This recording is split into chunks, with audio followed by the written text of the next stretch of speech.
on the door. I thought it was a D-shaped door, but it's actually not. It looks like a D-shaped door. It's only got a zipper that kind of goes up and down. I actually do like that because it's a really simple operation. What I don't like is that it doesn't have a zipper on the bottom. It just kind of got this Velcro thing here, if you can see. So I don't think any bugs are going to crawl through that, but it definitely doesn't zip on the bottom. To get in this thing, you would just kind of zip all the way up and open it up kind of like this. And I'm 5'8", so it takes just a small duck through the door. But then once I'm in, it's very big and spacious. I like the fact that the roof is the silver coated roof, and it's not white, so it won't get dirty. It won't show the dirt, and it's supposed to be sun reflective. And I just like the fact that it's a different color. It kind of feels more like a roof. Just to show you some space, I've got the Ridgeline 3 cot in here, kind of over there. And what I do like about this is it has all these little hooks up at the top. It's got a ring here on this one, more over here, and then it's got hooks up here to hang stuff. My Coleman Oasis had 0 hooks all the way around it, so I had to make the decision whether I wanted to get a new tent or modify that one. But since it was such a pain in the ass to put up, I thought I would just go ahead and get a new tent. I really like this canvas. Is so thick. It's got the YKK zippers. I like that it zips down on the sides for ventilation. I like the fact that it's colored on the sides, unlike all the other ones, or the Kodiak, because when there's a light on in here, you can't see that this canvas is so thick, you can't see in the tent. So if you're hanging out in here and your lights are on, you're not going to see, you know, shadows and things like that. It's just really like a little, you know, I don't know. But it's got more hooks here. It's got another door here, very similar to the other one. It's got the window. This is just a window. It's got this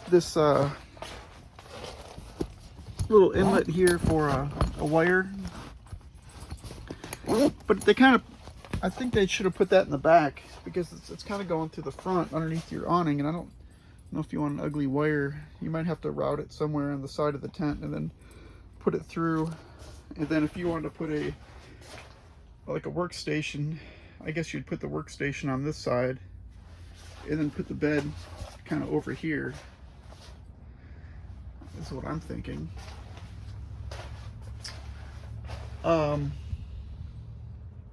It's got pockets on the bottom.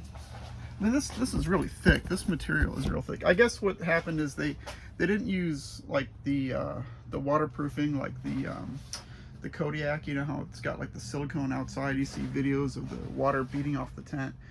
I guess the theory of this is that the canvas is just so thick, and I guess it's been treated with some kind of mold and waterproofing that it's going to be thick enough to repel the water when it gets wet. But the instructions say not to freak out if this thing leaks a little bit. I don't know. I mean, I kind of see daylight coming through these seams, so I don't know what to expect really.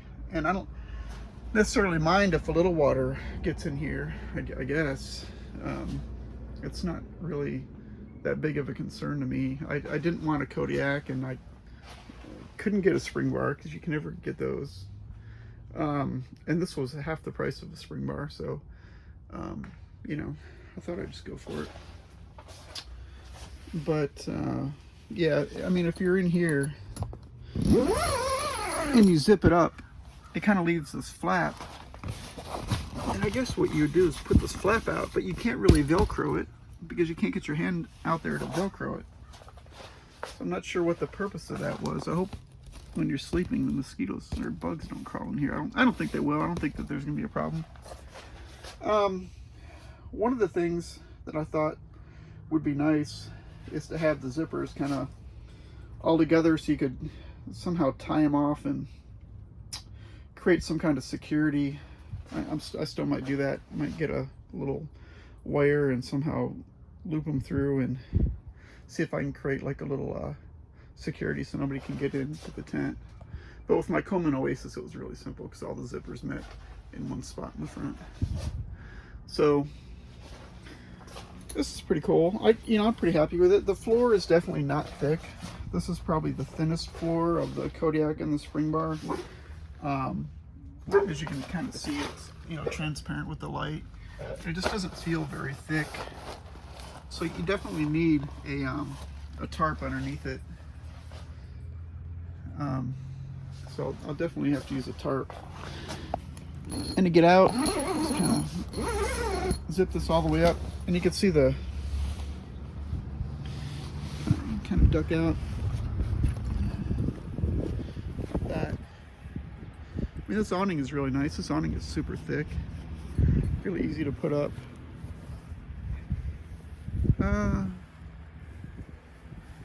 Yeah, so I hope this gives people some idea of what this tent is all about. I'm pretty happy with it. I guess I could have packed it up and sent it back, but I chose not to. I chose to keep it. For $500 something, it's equivalent to the Kodiak and the spring bar. Spring bar is around $1,000 for the size, and it doesn't have the side that zips down. And I guess that's the only nicer thing about this than the spring bar. But I think the Kodiak tent is probably maybe better for waterproofing. I don't know. We'll see what happens when it rains here pretty soon. But I'm pretty happy with it. I'm not going to cry if some water gets in my tent. Just as long as it's not dripping on me when I'm sleeping. That's all I care about. Yeah, but this is it. If anybody wants any details, send me a note and I'll see if I can answer your question. Thanks.